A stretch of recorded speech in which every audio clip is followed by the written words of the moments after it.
नमस्कार दोस्तों आज यहाँ पे देखने वाले हम विविध के 15 क्वेश्चन, जो कि विविध वाला पार्ट हमारा भूगोल में पूछा जाता है। तो हमने भूगोल के सारे टॉपिक यहाँ पे कोशिश करे हैं कि सबसे हम यहाँ पे क्वेश्चन इंक्लूड कर सकें। देखिए, शुरू करते हैं क्वेश्चन नंबर फर्स्ट से। यहाँ पे क्वेश्चन नंबर फर्स्ट हमसे पूछ रहा है कि भारत के स्थलाकृति मानचित्र निम्न में से कौन सा संस्थान बनाता है। ठीक है, तो आप इसे संस्थान कर लीजिए, कौन सा संस्थान बनाता है। तो जो स्थलाकृति मानचित्र हैं, इनमें से कौन सा संस्थान बनाता है, हमें ये बताना है। तो देखिए, जो भारतीय सर्वेक्षण विभाग है, इसका कार्य है जो भारत के स्थलाकृति मानचित्र हैं उनको बनाना इनका काम है। देखिए, आपको इससे रिलेटेड क्या क्या बातें याद रखनी है। एक तो इनका जो हेडक्वार्टर है वो देहरादून में है। दूसरी बात, इसका गठन कब होता है, 1767 ईस्वी में।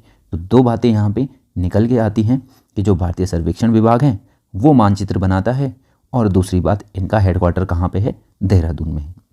चलिए नेक्स्ट क्वेश्चन पे।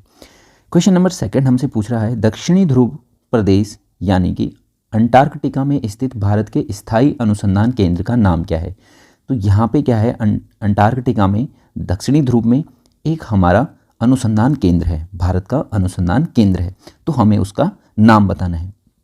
तो देखिए, यहाँ पे जो हमारा अनुसंधान केंद्र है उसका नाम है दक्षिण गंगोत्री। तो अंटार्कटिका में भारत ने एक अनुसंधान केंद्र खोला है जिसका नाम हमें याद रखना है दक्षिण गंगोत्री है। ठीक है, इसे आप याद रखेंगे। ठीक है, उसके बाद चलिए नेक्स्ट क्वेश्चन पे। क्वेश्चन नंबर 3 में हमें बताना है कि इनमें से सही सुमेलित कौन सा ऑप्शन नहीं है। तो देखिए, क्या है, श्रीहरिकोटा हमें पता है ये कहाँ पे है, आंध्र प्रदेश में है। तो श्रीहरिकोटा हमारा आंध्र प्रदेश में है, अर्थात ये वाला ऑप्शन हमारा बिल्कुल करेक्ट है।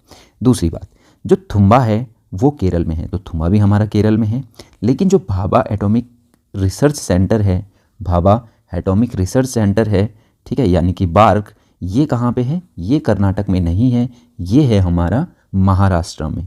तो ये कहाँ पे है, महाराष्ट्र में है। ठीक है, तो पोखरण हमारा राजस्थान में है। तो इस प्रकार से हमारा इसका करेक्ट आंसर हो जाता है option number C. Okay, question number 4 पे चलते हैं। क्वेश्चन नंबर 4 हमसे पूछ रहा है, आंध्र प्रदेश और तमिलनाडु के तटीय भूभाग को कहते हैं। आंध्र प्रदेश और तमिलनाडु के तटीय भूभाग को कहते हैं। ठीक है, तो जो आंध्र प्रदेश और तमिलनाडु का तटीय भूभाग है, तो आपको पता होगा ये पश्चिमी घाट है, ये पूर्वी घाट है। तो जो आंध्र प्रदेश और हमारा तमिलनाडु का भूभाग है, हम इसे क्या कहते हैं, हम इसे कहते हैं कोरामंडल तट। तो हम इसे क्या कहते हैं, कोरामंडल तट, हम इसे कहते हैं कोरामंडल तट। ठीक है, उसके बाद देखिए, आपको पता होगा कि जो केरल का तट है हमारा, उसे हम क्या कहते हैं, केरल के तट को हम मालाबार तट कहते हैं, मालाबार तट। तो यहाँ पे मालाबार तट है, यहाँ पे हमें पता है कोंकण है। उसके बाद यहाँ हमारा है कोरोमंडल तट। उत्तरी सरकार हमारा इधर है, उत्तरी सरकार।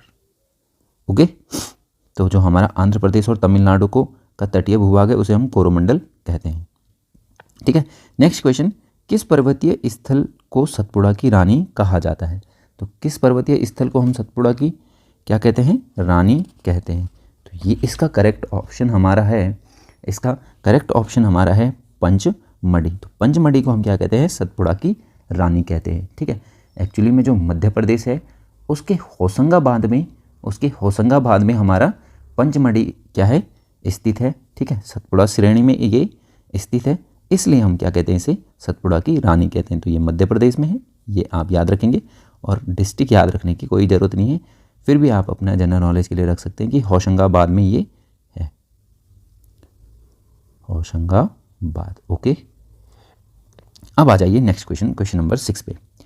पेट्रोलॉजी किसका अध्ययन है।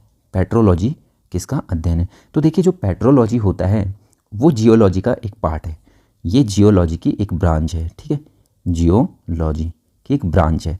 इसमें हम क्या पढ़ते हैं, इसमें हम पढ़ते हैं चट्टानों की उत्पत्ति कैसे होती है, इनका संगठन, संरचना, इन सब चीज़ों के बारे में हम किस में पढ़ते हैं, ये पढ़ते हैं हम पेट्रोलॉजी में चट्टानों की संरचना, उत्पत्ति, ठीक है, इनकी बनावट, सब चीज़ें हम पेट्रोलॉजी में पढ़ते हैं। ठीक है।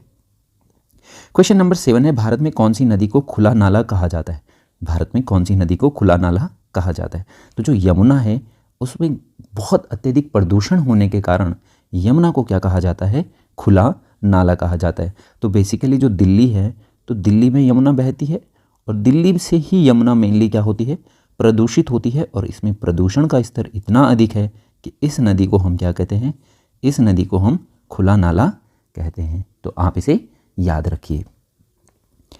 उसके बाद नेक्स्ट क्वेश्चन है, विजयवाड़ा किस नदी के तट पर है? विजयवाड़ा किस नदी के तट पर है? तो देखिए जो विजयवाड़ा है वो बेसिकली कहाँ पे है?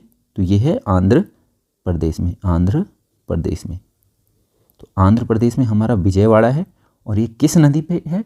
तो इसका करेक्ट आंसर है कृष्णा नदी पे। कृष्णा नदी पे। ठीक है। उसके बाद आ जाइए नेक्स्ट क्वेश्चन पे, पर्यावरणीय आयोजन के साथ मूलतः संबंधित संगठन है। तो जो पर्यावरणीय आयोजन है उसके साथ कौन सा संगठन हमारा संबंधित है? तो CSIR तो नहीं है, इसका जो करेक्ट ऑप्शन है वो है NEERI। ठीक है। तो NEERI का फुल फॉर्म होता है national environmental engineering research institute. तो इसका आप फुल फॉर्म याद रख लीजिए, national environmental engineering research institute. Okay, तो इसकी आप फुल फॉर्म याद रखिए, जो क्या करता है? पर्यावरणीय आयोजन के साथ ये संबंधित है। बेसिकली इसको 1958 में क्या किया गया था? गठित किया गया था, इसका गठन किया गया था, और नागपुर यानी महाराष्ट्र में, नागपुर में इसका क्या था?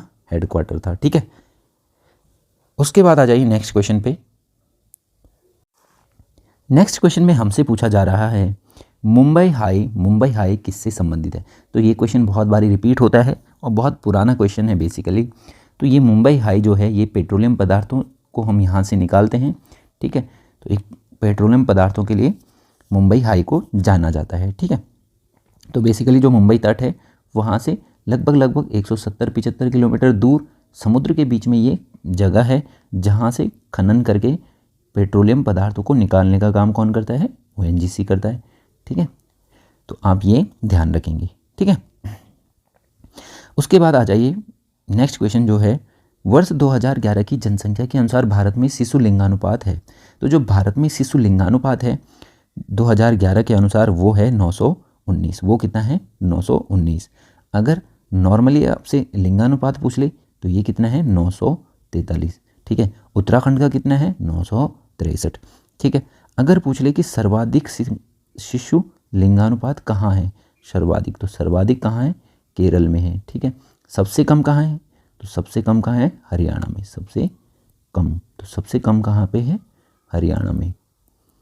ठीक है। तो आप इसकी चाहे तो डिजिट भी याद रख लें, इसमें 1084 है और इसमें है हमारा 877। ओके। नेक्स्ट क्वेश्चन है, विश्व का सबसे ऊंचा गुरुत्व बांध कौन सा है? विश्व का सबसे ऊंचा गुरुत्व बांध कौन सा है? तो जो देखिए विश्व का सबसे ऊंचा गुरुत्व बांध है ये हमारा कौन सा है? भाखड़ा नागल बांध।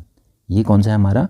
भाखड़ा नागल बांध। तो सी ऑप्शन यहाँ पे हमारा करेक्ट है। ठीक है। तो आपको पता होगा कि पंजाब में हमारा भाखड़ा नागल बांध है। ठीक है। तो पंजाब में ये है, कौन सी नदी पे है? तो ये सतलुज पर है। ठीक है। सतलुज नदी पर स्थित है। दूसरी बात, अगर बात करें इसकी ऊंचाई की तो ये 216 मीटर की इसकी हाइट है, और हमें याद रखना है कि जो इसका जलाशय है इसका नाम क्या है? इसका नाम है गोविंद सागर। गोविंद सागर जलाशय का नाम है। ठीक है। नेक्स्ट क्वेश्चन है, हीराकुंड बांध किस नदी पर बनाया गया है? हीराकुंड बांध किस नदी पर बनाया गया है? तो देखिए जो हीराकुंड बांध है ये बेसिकली उड़ीसा में है। ठीक है। उड़ीसा में है, उड़ीसा राज्य में है। ठीक है। और ये कौन सी नदी पर है? ये है महानदी पर। कौन सी नदी पर है? महानदी पर। ठीक है। उसके बाद देखिए नेक्स्ट क्वेश्चन है, देश में प्रथम कृषि विश्वविद्यालय की स्थापना किस वर्ष हुई? देश में प्रथम कृषि विश्वविद्यालय की स्थापना किस वर्ष हुई? अर्थात ये हमसे पूछ रहा है कि जो हमारा GBPUAT है, Govind Ballabh Pant university of agriculture and technology, इसकी स्थापना वर्ष कब है? तो इसकी स्थापना होती है 1960 ईस्वी में। ठीक है, तो 17 नवंबर 1960 को 17 नवंबर 1960 को क्या होती है? गोविंद बल्लभ पंत प्रौद्योगिकी विश्वविद्यालय, ठीक है, जो कि हमारा रुद्रपुर जिले में है, उधम सिंह नगर जिले में है, रुद्रपुर के पास में है। ठीक है, ये हमारा देश का प्रथम कृषि विश्वविद्यालय था। ठीक है, प्रथम कृषि विश्वविद्यालय, तो आप इसे याद रखिए। ठीक है, यहीं से माना जाता है कि जो हमारा हरित क्रांति है, ठीक है, वो शुरू हुआ था। ठीक है, नेक्स्ट क्वेश्चन है, निम्नलिखित में से कौन सा राज्य कॉफ़ी का सबसे अधिक उत्पादन करता है? निम्नलिखित में से कौन सा राज्य कॉफ़ी का सबसे अधिक उत्पादन करता है? तो देखिए, जो कर्नाटक है वो इन सब में से क्या करता है? कॉफ़ी का सर्वाधिक उत्पादन करता है। ठीक है, तो आज के लिए हमने 15 क्वेश्चन रखे थे। फिर मिलते हैं नेक्स्ट वीडियो में, तब तक के लिए तैयारी करते रहिए। Okay, bye bye.